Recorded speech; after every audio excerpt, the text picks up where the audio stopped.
Start करते हैं। निकुंज। Yes, sir. Foreign limited liability partnership, section 59.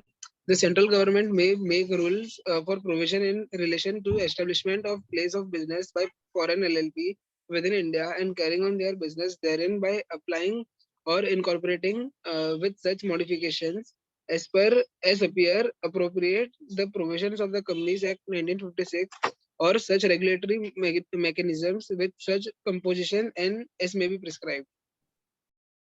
फर्जीवाड़ा है यार। देखो, foreign limited liability partnerships, the central government may make rules for provisions in relation to establishment of place of business by foreign LLP within India and carrying on their business therein by applying or modifications appropriate the provisions of Companies Act or such regulatory mechanism with such composition as may be prescribed। देखो, कहने का मतलब ये है, अपन ने जब companies act पढ़ा था ना, कंपनीज एक्ट में इंडिया के बाहर इनकॉर्पोरेट हुई इंडिया के बाहर which has been incorporated outside India,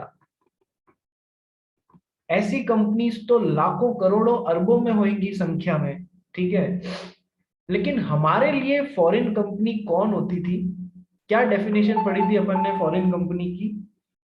अपन ने फॉरेन कंपनी की डेफिनेशन पढ़ी थी कि सर एक तो जो इनकॉर्पोरेटेड आउटसाइड इंडिया हुई हो, प्लस जिसका कोई प्लेस ऑफ बिजनेस हो इंडिया में, आइदर फिजिकली या फिर जो इंडिया में किसी भी तरीके से बिजनेस कर रही है, चाहे ऑनलाइन चाहे ऑफलाइन मोड में, यानी कि कहीं ना कहीं इंडिया से उसका लेना देना है, प्लेस ऑफ बिजनेस है या फिर एजेंट के थ्रू बिजनेस कर रही है या फिर ऑनलाइन बिजनेस कर रही है इंडिया में या फिर ऐसा करके, तो वो ही कंपनी जो इनकॉर्पोरेट आउटसाइड इंडिया हुई है प्लस जिसकी प्लेस ऑफ बिजनेस है इंडिया में या एजेंट के थ्रू काम कर रही है या ऐसा ऐसा, वो हमारे पर्पसेस के लिए फॉरेन कंपनी होगी for the purposes of companies act 2013। बाकी फॉरेन कंपनी से हमको मतलब नहीं है। उसी तरीके से एलएलपी के बारे में क्या लिखा गया है कि सर ऐसी LLP which has been incorporated outside India, LLP भी तो इनकॉर्पोरेशन होके और बॉडी कॉर्पोरेट होती है भैया, so ऐसी LLP which has been incorporated outside India, ठीक है, प्लस, ठीक है, they are establishing any place of business within India, ठीक है। हमको ऐसी फॉरेन LLP से ही मतलब है, हमारे LLP फॉरेन LLP हम उसी को बोलेंगे, हमारे जो नियम है वो उन्हीं पे लगेंगे, क्योंकि हमें बाकी LLP से मतलब नहीं है, हमें उनको कंट्रोल करने की कोई इच्छा भी नहीं है, ठीक है। तो foreign limited liability partnerships, central government may make rules for provisions in relation to establishment of place of business by foreign LLPs within India and carrying on their business therein by applying, incorporating, modifying any rules which are made under Companies Act 2013, ठीक है। तो वो सब कर सकती है, लेकिन foreign LLP, ऐसी फॉरेन LLP के लिए सेंट्रल गवर्नमेंट नियम बनाएगी जो जिसकी कोई प्लेस ऑफ बिजनेस एस्टैब्लिश करना चाह रही है इंडिया में, तो अब तक तो बन भी चुके होंगे यार, ठीक है, फॉरेन LLP। लास्ट पार्ट जो अपन करना चाह रहे हैं that is of winding up and dissolution, और उसके बाद में आता है आपका वाइंडिंग अप एंड डिसोल्यूशन और मिसलेनियस, ठीक है। ये दो बचते हैं, इसके बाद में differences with other forms of organisation हमने कर रखे हैं, ठीक है, ये भी कर रखा है, ये भी कर रखा है, और फिर आपका चैप्टर खत्म हो जाएगा। समरी फॉर्म आया हुआ है, फिर क्वेश्चंस आए हुए हैं, ठीक है। तो मतलब अब ज्यादा कुछ नहीं बचा है आपके एलएलपी में, तो आइए वाइंडिंग अप एंड डिसोल्यूशन करना चालू करते हैं। अपन थोड़ा टाइम है तो अपन इसको कर लेंगे। वाइंडिंग अप एंड डिसोल्यूशन पे मेरे ख्याल से क्वेश्चन अभी तक आया नहीं है एलएलपी पे, तो आने के चांसेस हैं। वाइंडिंग अप एंड डिसोल्यूशन, निकुंज चालू हो जाओ भाई। Yes, sir. Winding up and dissolution, section 63. The winding up of a LLP may either voluntary or by the tribunal, and LLP so wound up may be dissolved.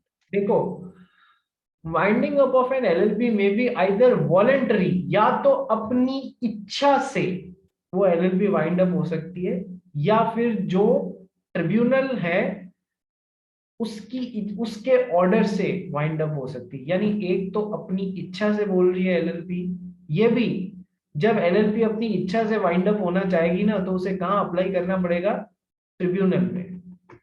ठीक है, कि मुझे wind up कर दो, या फिर ट्रिब्यूनल को लगता है ये एलएलपी कुछ गलती गड़बड़ कर रही है, इसने बहुत ब्लंडर कर दिया है, वाइंड अप कर दो भैया इस ट्रिब्यूनल, इस एलएलपी को। तो या तो एलएलपी अपनी इच्छा से, लेकिन मैकेनिज्म वही रहेगा ट्रिब्यूनल में, फिर यहाँ से ट्रिब्यूनल, और या फिर ट्रिब्यूनल की इच्छा, ट्रिब्यूनल के ऑर्डर पे से वाइंड अप हो सकती है। ये दो तरीके होते हैं।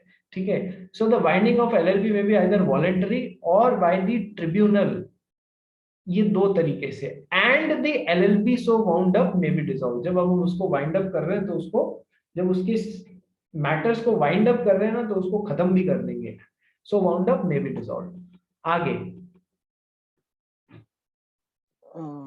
circumstances in which LLP may be wound up by tribunal, section 64. A LLP may be wound up by the tribunal if the LLP decides that LLP be wound up by the tribunal. देखो वो circumstances पढ़ रहे हैं जिनमें tribunal order देगा, जिनमें tribunal order देगा कि एलएलपी को वाइंड अप कर दो। सबसे पहला ये ABCDEF, ये 6 नियम हैं जहां पर ट्रिब्यूनल ऑर्डर देगा कि एलएलपी को वाइंड अप कर दो। अभी हम जब शाम की क्लास में 1932 वाले चैप्टर्स में फाइनल पढ़ रहे हैं, क्या? Registration and dissolution. ठीक है, तो एक 1932 वाली पार्टनरशिप फर्म में भी डिसॉल्व, उसमें दो तरीके होते हैं, either by the order of court या फिर without the order of the court, जहां पर पार्टनरशिप फर्म में कुछ सिचुएशंस हो जाती हैं। वो सिचुएशंस कहां पर लिखी हुई है? खुद पार्टनरशिप एक्ट में लिखी हुई है। तो यहाँ पर तो वो सिचुएशन जहां पर एक्ट के थ्रू वाइंड अप करना, और जहां पर कोर्ट के थ्रू वाइंड अप करने की सिचुएशंस। ठीक है, और फिर पार्टनरशिप फर्म में पार्टनर्स चाहें तो वो अपने आप भी डिसॉल्व कर सकते हैं। इधर एलएलपी में अपन क्या पढ़ रहे हैं, या तो एलएलपी खुद चाहे या फिर ट्रिब्यूनल उनको वाइंड अप कर सकता है। तो ट्रिब्यूनल कब वाइंड अप करेगा भाई? ट्रिब्यूनल तब वाइंड अप करेगा जब सबसे पहले ट्रिब्यूनल तब वाइंड अप करेगा जब खुद एलएलपी ने ट्रिब्यूनल के पास में एक रिक्वेस्ट लगाई है कि हमको वाइंड अप कर दीजिए, तब ट्रिब्यूनल ऑर्डर देगा वाइंड अप करो। ठीक है, सारे मैटर्स देख के। Second, if for a period of more than 6 months the number of partners of the LLP is reduced below 2. LLP में 2 पार्टनर थे या 5 पार्टनर थे। ठीक है, पांचों के पांचों एक गाड़ी में बैठ के जा रहे थे, 1 2 3 4 5। ठीक है, कुछ ऐसा हो गया, यहाँ पर एक्सीडेंट हो गया और 4 पार्टनर्स की डेथ हो गई। अब ये सिंगल पार्टनर है, ये 6 महीने तक तो आगे शो कंटिन्यू कर सकता है, लेकिन 6 महीने के अंदर अंदर इसको, पार्टनरशिप का मतलब तो कम से कम 2 होता है ना यार, तो इसको दूसरा पार्टनर लाके खड़ा रखना पड़ेगा। तो यदि ऐसा 6 महीने से ज्यादा चल गया कि अकेला ही शो चला रहा है, तो ट्रिब्यूनल बोल सकता है वाइंड अप कर दो। ठीक है, चलिए। अच्छा, कंपनीज में ऐसा हुआ होता, फॉर एग्जांपल कंपनी में कुछ ऐसी सिचुएशन है, 5 शेयर होल्डर्स थे या मेंबर्स थे कंपनी में, वो पांचों कहीं पर जा रहे थे, एक ही कार में बैठ के, उस कार का एक्सीडेंट हुआ, वो मर गए। ये क्वेश्चन आया हुआ है एग्जाम में। ठीक है, तो अब कंपनी के केस में क्या इस कंपनी को कंपल्सरीली वाइंड अप कर देना पड़ेगा क्या अपने को? कंपनी के केस में सारे मर गए, तो क्या अब इस कंपनी को कंपल्सरीली वाइंड अप करना पड़ेगा अपने को या नहीं करना पड़ेगा? जल्दी बताओ। नो सर, शायद। यदि हाँ तो क्यों, और यदि ना तो क्यों? निकुंज, परपेचुअल सक्सेशन होता है ना सर? परपेचुअल सक्सेशन होता है, बिल्कुल सही पकड़ा सर। इसके एलआर, इसके एलआर, इसके एलआर, इसके एलआर और इसके एलआर आएंगे, लीगल रिप्रेजेंटेटिव्स आएंगे और यहाँ पर कंपनी में मेंबर बन जाएंगे। यहाँ पर कंपनी में मेंबर बन जाएंगे और ये कंपनी एज इट इज चलती रहेगी जब तक कि इसे वाइंड अप नहीं किया जाए। पर एलएलपी में ऐसा नहीं होता है कि इस पार्टनर के मरने पे इसके लीगल रिप्रेजेंटेटिव्स को पार्टनर बना लिया जाए, ऐसा नहीं होता है बेटा। यह न ही पार्टनरशिप में ऐसा होता है कि किसी 1932 वाली में कि किसी पार्टनर के मरने पे, कि किसी पार्टनर के मरने पे उस पार्टनर के एलआरस को यहाँ पार्टनर बना दे रहे। बाय डिफॉल्ट तो नहीं होता है, हाँ कॉन्ट्रैक्ट में लिख लिया हो तुमने तो अलग बात है। बात समझ में आ गई रे कंपनी, समझ में आ गई। तो यदि 6 महीने से ज्यादा एलएलपी में एक ही पार्टनर रह गया है, या 2 से कम रह गए हैं, सही बात क्या होगी, reduced less than 2, reduced below to 2, तो हम 6 महीने से ज्यादा से तो ट्रिब्यूनल बोलेगा भैया करो wind up. Third point, if the LLP is unable to pay its debts. यदि देखो एलएलपी को एक statement of account and solvency file करना होता है ना, statement of accounts and solvency किसके पास में फाइल फाइल करना होता है, सर रजिस्ट्रार के पास में फाइल करना होता है, रजिस्ट्रार ऑफ एलएलपी के साथ में। कब फाइल करना होता है, सर फाइनेंशियल ईयर खत्म होने के 6 महीने के अंदर अंदर करना होता है। ठीक है, पढ़ के आए हैं अपन ये सब। तो statement of account in solvency, हम सॉल्वेंट है, हम कर सकते हैं। अब ये या तो फाइल ही नहीं कर रही है, सॉल्वेंसी की स्टेज से बाहर जा चुकी है, यानी इंसॉल्वेंसी की तरफ बढ़ गई है ये। ठीक है, यानी अपने डेट्स पे ऑफ नहीं कर रही है। यदि ट्रिब्यूनल को लगता है कि एलएलपी अपने डेट्स पे नहीं कर पा रही है, तो ट्रिब्यूनल उसे वाइंड अप करने का ऑर्डर दे सकता है। फोर्थ पॉइंट पर भाई, If the LLP has acted against the interest of the sovereignty and integrity of India, the security of state or public order. if the LLP has acted against the interests of the sovereignty and integrity of India, यानी कि कुछ ऐसी activities में involve हैं जो भारत की संप्रभुता के लिए और भारत की सुरक्षा के लिए या भारत के हितों के खिलाफ उसने काम किया है, या भारत की सिक्योरिटी ऑफ द स्टेट या पब्लिक ऑर्डर को खराब करने के लिए काम किया है। मतलब कहीं दंगे फैला रही है, कहीं पाकिस्तान से पैसा लाके और यहाँ पर जो बेरोजगार है उनको भड़का रही है, और मतलब सारे गलत कामों में इन्वॉल्व है, तो फिर वो उस एलएलपी को वाइंड अप कर सकता है। मतलब एलएलपी का पैसा कहाँ रोटेट हो रहा है, इस पे बहुत तीखी नजर रहेगी उनकी।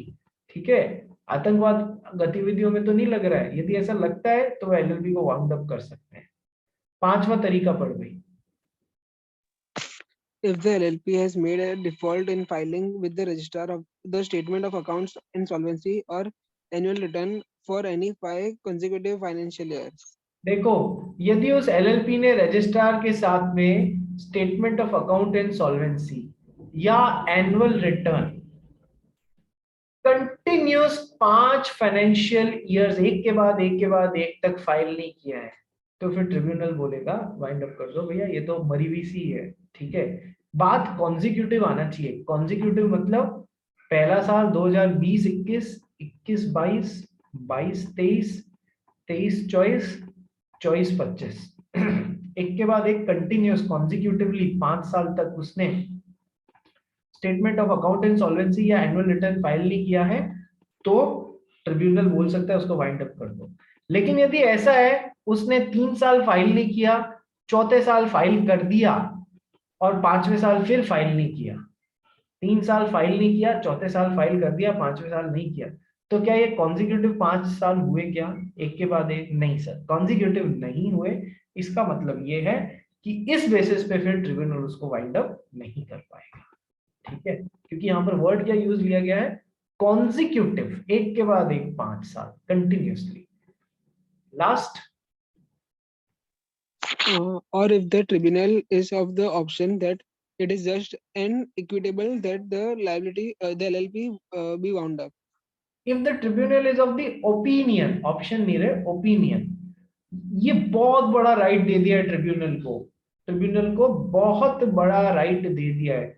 यदि ट्रिब्यूनल को की ओपिनियन में एलएलपी को वाइंड अप करना बिल्कुल हर तरीके से सही है, जस्ट एंड इक्विटेबल, ये सही होगा कि एलएलपी को वाइंड अप कर दिया जाए। बेसिस कुछ नहीं बताया, सारी पावर्स दे दी, ऊपर 5 में तो एबीसीडी में तो 5 रीजन बताए क्यों, इसमें अनलिमिटेड पावर दे दी ट्रिब्यूनल को। यदि तुमको लगता है कि उसको वाइंड अप करना सही है तो कर दो।